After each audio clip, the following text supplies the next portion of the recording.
नमस्कार, times of Swaraj में आप सबों का स्वागत है। मैं हूं संतोष सिंह और आज हम टाइम्स ऑफ स्वराज में बात कर रहे हैं। याद होगा मुजफ्फरपुर बालिका गृह, हाल के दिनों में उस पर फिल्म भी बनी है, भक्षक। और आपको हम जानकारी दे दें कि मुजफ्फरपुर बालिका गृह का जो उद्भेदन हुआ था और उतने प्रकाश में है, उसमें मेरी भी भूमिका रही है।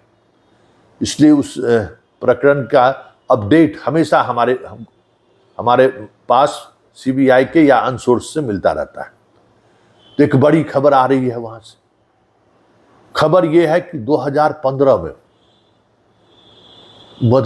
मधुबनी शेल्टर होम के अधिकारियों का फर्जी दस्तखत करा के,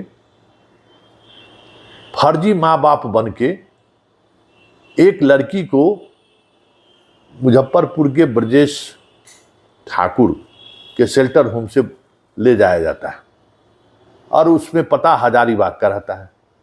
सीबीआई को अभी भी लगता है कि लगभग 12 से 14 लड़कियां मिसिंग हैं और उसमें कुछ लड़कियों की हत्या हुई है। उन मिसिंग लड़कियों को सीबीआई तलाश रही है। उसमें ये बात तथ्य सामने आया है कि ये जो सारा पत्राचार हुआ, मतलब जिस पर आदेश के आलोक पर मुजफ्फरपुर के उस बालिका गृह से बच्चों को रिलीज किया गया, जो अपने आप को माँ बाप कह रहे थे, वो सारे के सारे फर्जी हैं। 2023 में एक एफआईआर सीबीआई ये भी दर्ज की थी। कल अचानक सीबीआई को कुछ जानकारी मिली है और उस जानकारी के बाद लगातार मुजफ्फरपुर और मुजफ्फरपुर के आसपास में सीबीआई रेड कर रही है। लेकिन बड़ा सवाल ये है, सीबीआई को जानकारी मिलना, रेड शुरू होना और रेड जिस दिशा पर बढ़ रही है, संकेत कुछ और बता रहा है।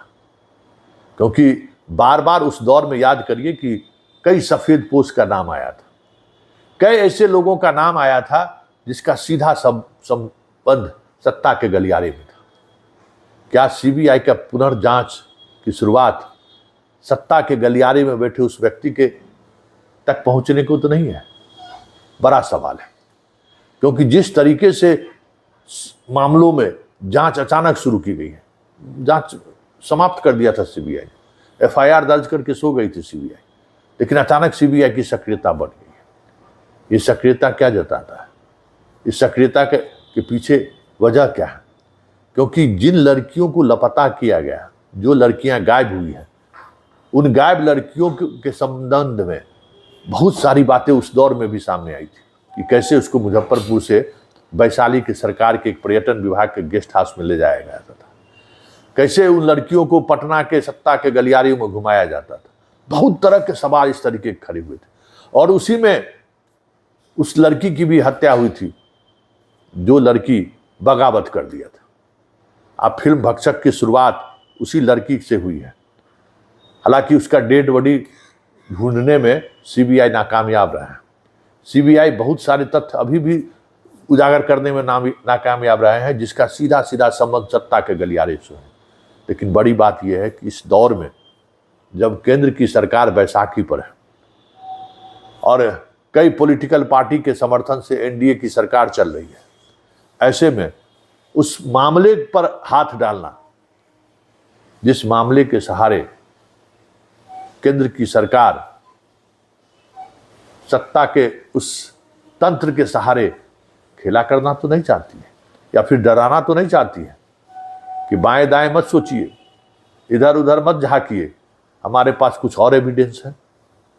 क्योंकि जांच आगे बढ़ी तो फिर खेला होगा। क्योंकि उस दौर में भी इस तरीके के खेल की चर्चा लगातार मीडिया में हो रही थी। हम लोग भी लगातार खबर चला रहे थे कि सीबीआई बड़ी मछलियों को बचा रही है।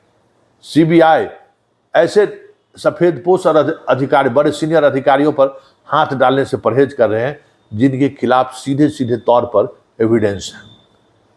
लेकिन सत्ता और सरकार तो सर्वोपरि है। वो जिसको चाहे बचा ले, जिसको चाहे फंसा दे।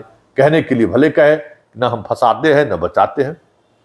तब देखना दिलचस्प होगा कि सीबीआई ने जो अचानक अपनी सक्रियता बढ़ाई है, आखिर सीबीआई किसके कॉलर पर हाथ डालना चाहती है?